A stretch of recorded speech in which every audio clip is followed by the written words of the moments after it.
Et c'est vrai que je fais rarement plusieurs petites maisons.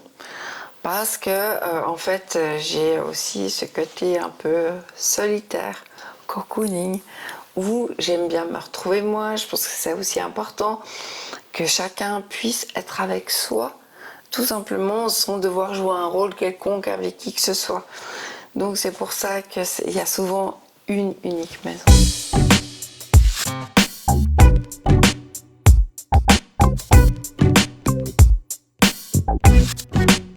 Ça me fait penser que, au fond, on s'est tout de suite bien entendu. Oui.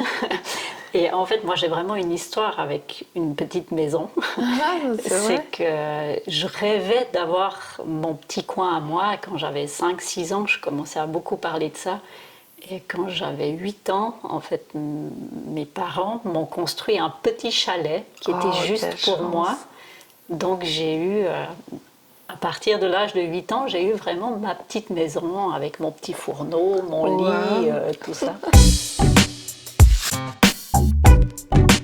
J'ai aussi été impressionnée par, quand j'ai compris, en fond, comment tu procédais au niveau technique pour faire ces tableaux, puis que tu m'as dit que tu devais faire plusieurs couches.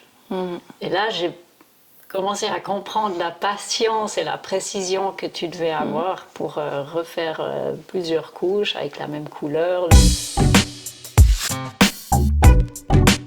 Effectivement, comme c'est vraiment... Enfin, moi, j'ai choisi de faire des lignes très très nettes. Parce que ça, c'est mon côté très cartésien aussi qui ressort. Donc, c'est vrai que je mélange des couleurs parce qu'elles sortent pas nécessairement du tube, parce que je trouve que c'est important. Et ta première couche, elle ressemble à rien. La deuxième, c'est pareil. Et c'est seulement à la troisième qu'il y a vraiment la couleur que tu as choisie qui ressort. Et c'est vrai que je fais tout à main levée, en fait. Sauf sur les très très grands formats où là c'est vraiment compliqué parce que ça sèche extrêmement vite. Donc il faut, il faut humidifier, peindre, être précis. Là ça devient compliqué. Mais dans ce genre de petits formats ou même ceux-là, en fait, tout est à main levée. Et j'aime parce que je vois justement les couleurs que j'ai choisies qui émergent comme ça. Ouais. En fait, ton tableau, tu le vois apparaître progressivement. Je le vois apparaître et je suis vraiment dedans. Je peins pas juste comme ça pour... je suis dedans, je vis dans ce paysage que j'ai choisi. Donc, tu as vraiment toute une série avec ces petites maisons. Tu as aussi d'autres tableaux qui ne sont pas dans ce thème-là. Non. Et puis, moi, j'ai ces 4-là maintenant au studio. Et puis, ils seront à vendre. Oui. Et je sais que tu as une approche au niveau de la vente de tes œuvres, mais de l'art en général qui te tient à cœur. Alors en fait, si tu veux, je trouve que l'art doit vraiment être accessible à tous. Pour moi, l'art, c'est une émotion avant toute chose. Et en définitive, quand on va dans une galerie, on se dit « Ah non, mais j'y connais rien, l'art, j'ose pas ». Ou oh, « Ça va coûter très très cher ».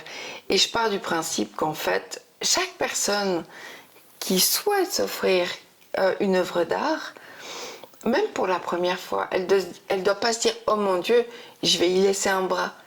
Enfin, pour moi, c'est vraiment quelque chose d'essentiel. Que tout le monde, je veux dire, du PDG d'une multinationale à la personne qui a un métier vraiment tout simple, puisse s'offrir ce qui lui fait plaisir, parce que ça va l'accompagner pendant sa vie.